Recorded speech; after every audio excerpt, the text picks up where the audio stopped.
Happy Wednesday. I thought it was Friday when I woke up today. How are you guys? Quarantine time. Yep. I'm Maggie Pickett. I am Amber Bridge.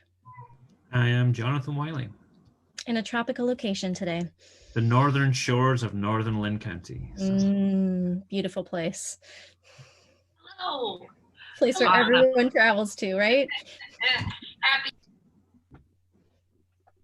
All right, so as we are getting started here today, our chat that we're going to talk about is YouTube. YouTube is a class that Jonathan and I have taught a few times over the last 5 years. Yeah, Jonathan? Yeah, several times online and face-to-face, actually. Exactly. We've had a lot. There's so much content there that really it's a whole class. So we're going to try to really hone in and focus on just one small part to get everyone going with YouTube today. And so that part that we're going to focus on is uploading a video to YouTube if you've never had the opportunity to do that, and some basic channel setups. This could be a topic, and we would actually love to hear in the comments from you about what else you want to learn about YouTube. There's a lot there. So when we think about YouTube as well, we are really kind of thinking about it in terms of a place of sharing out content that we create with this video. We could also do some future Facebook Lives about finding YouTube videos, some good channels that we like to follow for educational content, and creating playlists. So let us know in the comments if that's something that you want to learn more about. Jonathan, I think it's fair to say, and tell me if you agree or not, whenever we run this YouTube in the classroom class, there tends to be changes that happen all the time with YouTube. Yeah, and that's probably a great disclaimer for this video. If you're not watching it live and you're wondering where this button is that Amber's clicking on because it's not there, well, that's because Google makes a lot of changes to YouTube and things do change a lot. So right now, this is what it looks like, I guess. Absolutely. I think whenever we ran that class the day before, something would change, like a giant change. For sure. I mean, we had to change a lot of screenshots and hastily redo some screencasts. Yes, exactly. So as we're kind of getting going here today, we're going to jump in and we're going to demo what it looks like from a YouTube account that Jonathan set up yesterday to just kind of show what those native images look like within your YouTube account. So here we've got our, and it's important to note that your YouTube account is actually your Google account. Your Google account and YouTube are combined. So when you do log into your Chrome, you'll see your login up there in the top upper corner. YouTube will also recognize that, and you should also have that same symbol right there when you go to youtube.com. So in order to get started with a YouTube upload, you do need to set up a basis for your channel. Jonathan, how do you feel like, or what is the best description for what a channel really is? So I tell people a channel is kind of like your little corner of YouTube where you can personalize it, put some videos up there of your own. It's a collection, almost like your own TV station that you can have on site of YouTube, and you decide what goes on that TV station. That's a good way to put it. So when we go to YouTube, if you've never set up your channel before, you don't have your own TV station or your own YouTube channel. So that's something that you do need to establish if you are going to actually upload content to YouTube. And I know that number changes all the time, but it's crazy to think about what actually that number of videos that are uploaded to YouTube every day. We used to have a graphic of that. Do you remember that, Jonathan? We did, and that was one of those numbers we had to change every time we did the class because it changed all the time. I think it changes every day almost, and probably even more now. Carrie Burdick just mentioned that Google made her move her YouTube channels to a regular Gmail account, not her school Gmail account. Can you guys talk about that for just a second? Yeah. So, one of the things that I believe Jonathan and I used to talk about a lot was branded YouTube accounts. And it might be worth finding. We recently had a conversation on the EdTech Takeout podcast about this. Do you remember, Jonathan, exactly why, or did we ever really unearth why YouTube decided to get rid of the branded accounts? That I do not remember. Yeah, I'm wondering if that's a nugget that we never quite unearthed. But the reason why YouTube, you had to move it is they decided to get rid of this branded account option. And we also had to do that as well. We had to switch our YouTube account to a standard Gmail account too, because of the way that we set up our channel. I think it's only a problem for like edu domains and maybe even business domains. I think if you have a personal Gmail account, you can still have a branded account, but definitely schools got told they cannot do that anymore. Yeah. One of those layers that we struggle with YouTube, with some of the things that have come out with COPA, of really thinking about how videos are uploaded. And we'll talk about that with the upload process here in just a second. Good question. So before we get into uploading a video for the first time, we do need to kind of create that channel. And when you click on create the channel, actually, let me see if I can go back 1 second to my YouTube to show that a little bit clearly. I clicked on my circle right here that is part of my YouTube domain, which will tell me what my Google account is. And then the very first feature up there is create a channel. Once I click on that, I get this giant box that says your creator journey begins. They really like to think about the people that add and upload content to their site as creators. Do you feel like you're a YouTube creator, Jonathan? Most days, no. But everyone has a different story to share, right? And so we got to think about those things and the ideas that we put out in the world that it could help somebody else. Absolutely. All right, so I'm going to click on the Get Started button. And then from here, you get to decide how you're going to create your channel. Are you just going to use your Google account name, or are you going to create a custom name? When we're thinking about the field of education, Jonathan, what are some things that we need to consider?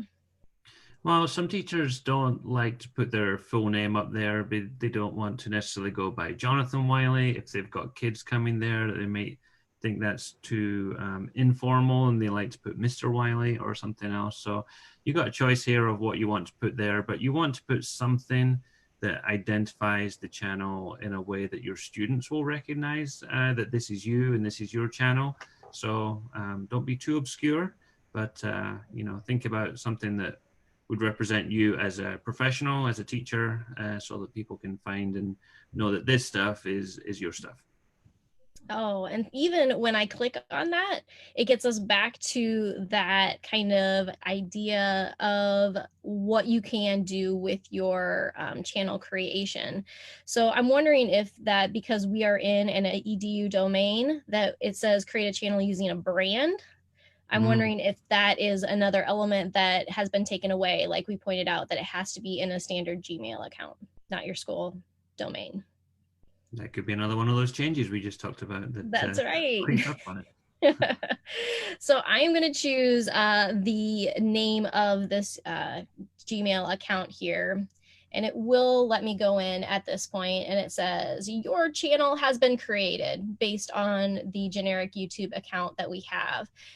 We could go in and upload a picture. And then there's also this space here to tell viewers about the channel. When we think about our channel description, how important do we really think the details are that needs to be in here? Well, I think about, again, I was hinting at this earlier with like the name of your channel. You want to at least put enough in there that if you're creating this channel for your students, that they'll be able to identify that you are Mr. Smith from this school as opposed to Mr. Smith from our random school here. So you could put your, don't put more here than you're willing to share, because this is a public description, but just something to help identify what people are going to find on this channel and who it's for. Exactly. So keep it brief, but maybe keep it specific enough so that you can be deferred from the Mrs. Smith at this school to the Mrs. Smith at that school.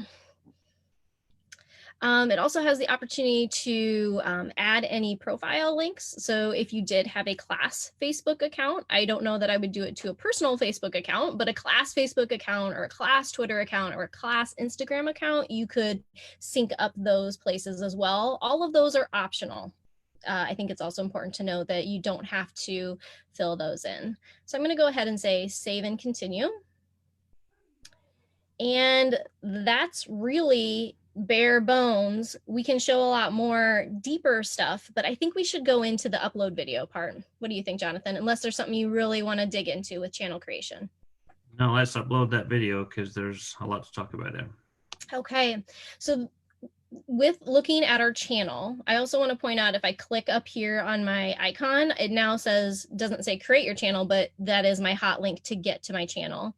But being on there, it gives me the upload video, but I typically go to this icon right up here in the upper right-hand corner that looks like a little camera with a plus sign, which has been changed over the years. So whatever kind of looks over there where it says create a video or a post. Is that where you usually go, Jonathan? That's my first stop too. Yep. It used to be like an up arrow or something to upload, but now it's a video camera. Yeah. Yep. So we get two options if we do click on that camera, or if we click down here of upload a video or go live. Going live could be an option for you as well, depending on if you want to try to have some synchronous time with your class. I'm going to choose upload a video because we're already going Facebook Live. We don't need to add another live event on top of that, right? Yep, sounds good. So you may get this box as well. They have retired their old classic studio and they're now in their new YouTube studio. Oh, hello. And they give you a nice preview button as well.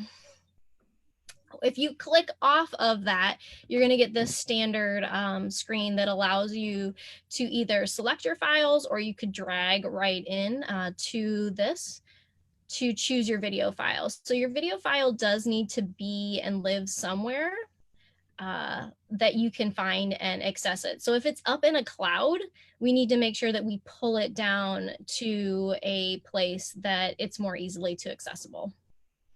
Have you ever done that? I don't think that's possible, right? It has to be somewhere native on your device. Correct, yes. Yep. So once you have selected your video, it automatically pulls in whatever you have named it. And so I think naming your YouTube video is pretty important to make it specific enough so that people understand what is going to be in your content. So I am just going to, and that is also required, a description underneath. What are some things that you've seen in YouTube video descriptions, Jonathan?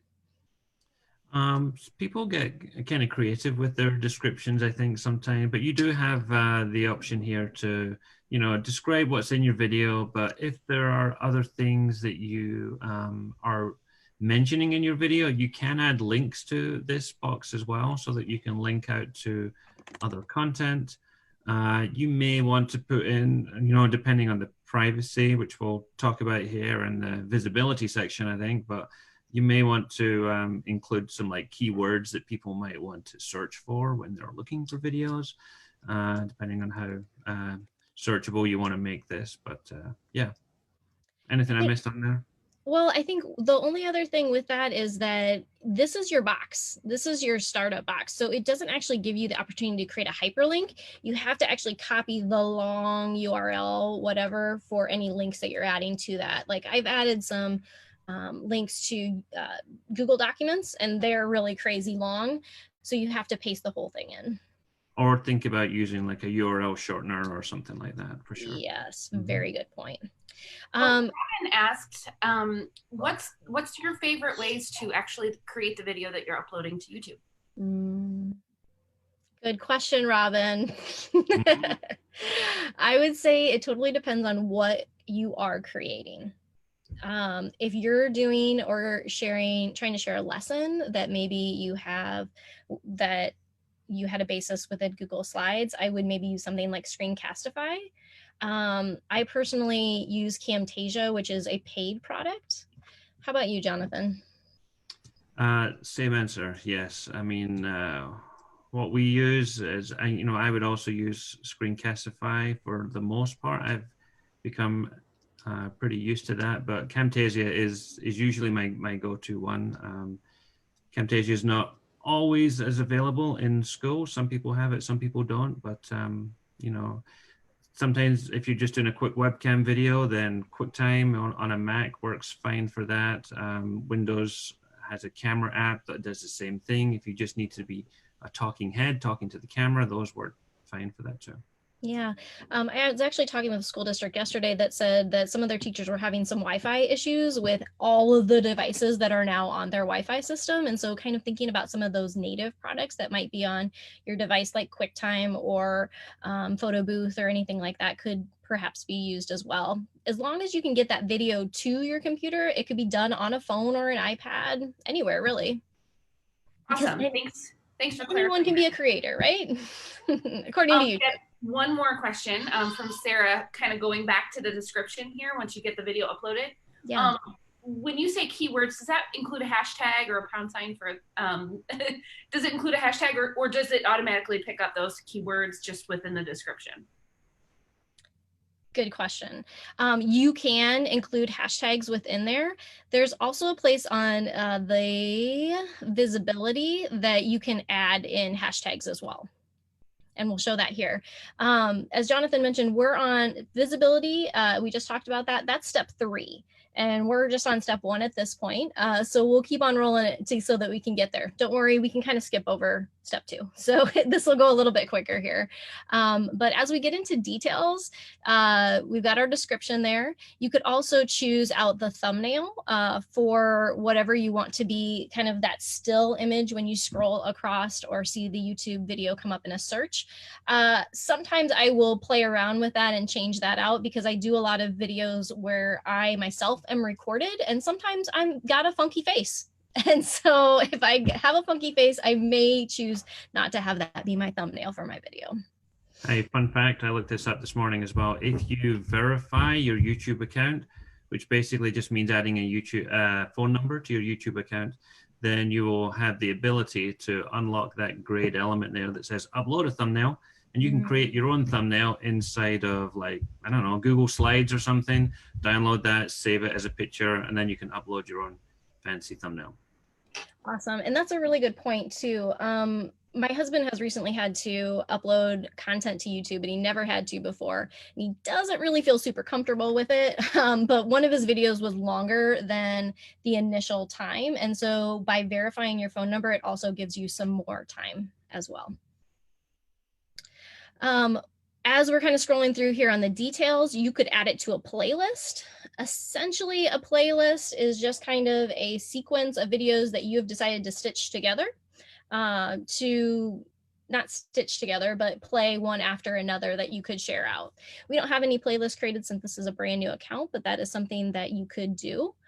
And the next part that we definitely need to talk about is the audience. And this is one of the newest feature changes with YouTube. And that is with the COPPA laws, if you are making content and sharing it out on YouTube for anyone that is under 13 years old, you do need to mark the yes, it is made for kids box. Is there anything that you want to add to that, Jonathan? No, other than, the importance of this is that when you're on YouTube, YouTube is always watching what you're watching. And as we know, YouTube serves up ads based on some of your interests. So that's why it's important here, because if you mark it's made for kids, then YouTube will stop collecting data from people who are watching the video at that time, because it should not be collecting it from kids under 13. Absolutely. So just kind of keep that in mind, that 13 is that mark that YouTube has for that. We're doing something for teachers right now, so I'm going to mark not made for kids. And I'm going to click over to video elements. This is something that I'm typically not using right now. So for basic videos that I'm creating, I am not adding an end screen or adding cards or content. Is that something that you think that teachers should be doing, Jonathan? I think just when you're getting started, it's fine to skip over this part, but you know, it could give you the option to link to another video that you want to have next in the series. And so if you want to experiment with stuff like that, that's what like those end cards can be used for. So we'll go over to our last step 3, visibility. And so at this point, this is when you can choose save or publish, or you get to play around with your settings of your video. My husband specifically told me, I do not want to be a YouTube star. I do not want my video to go public. I do not want people to find it except for my students.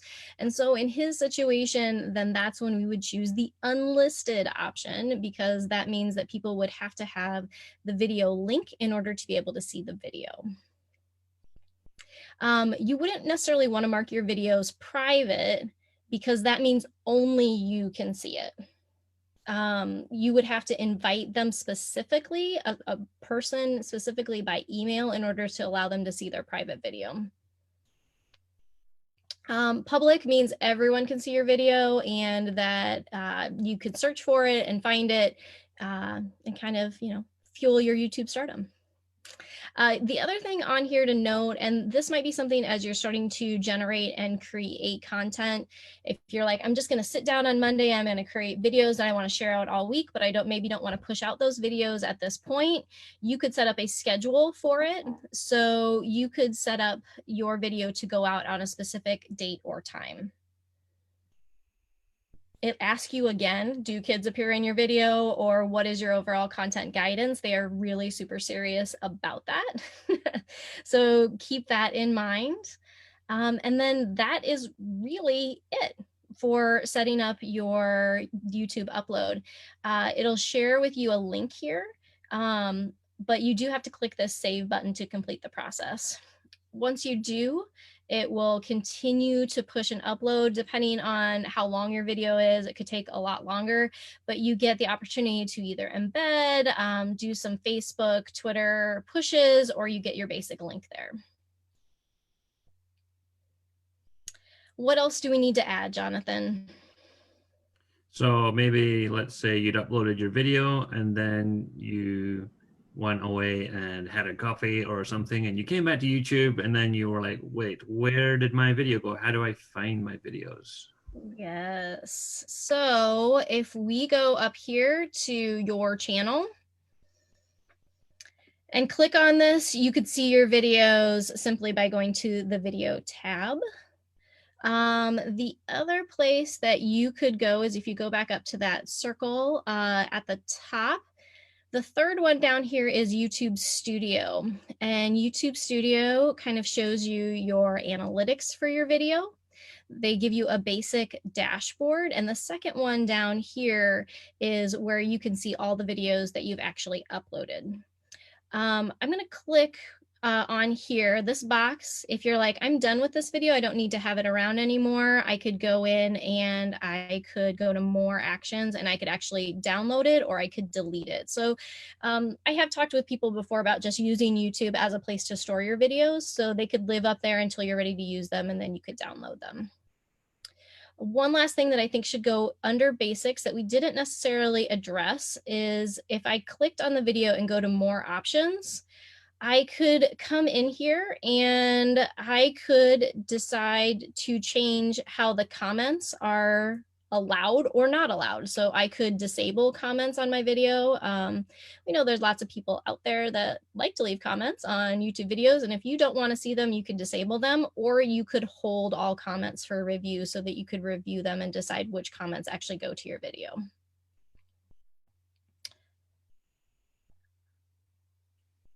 All right, Maggie, anything going on for the questions? Are we good?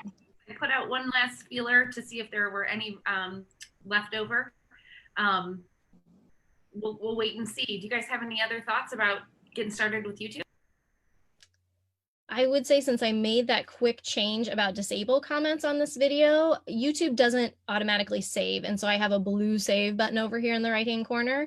So you may may want to just double check to make sure that you have everything saved and that it's set up the way that you want it to be. While you're on that screen there, Amber, you can see there's the option to select your video language.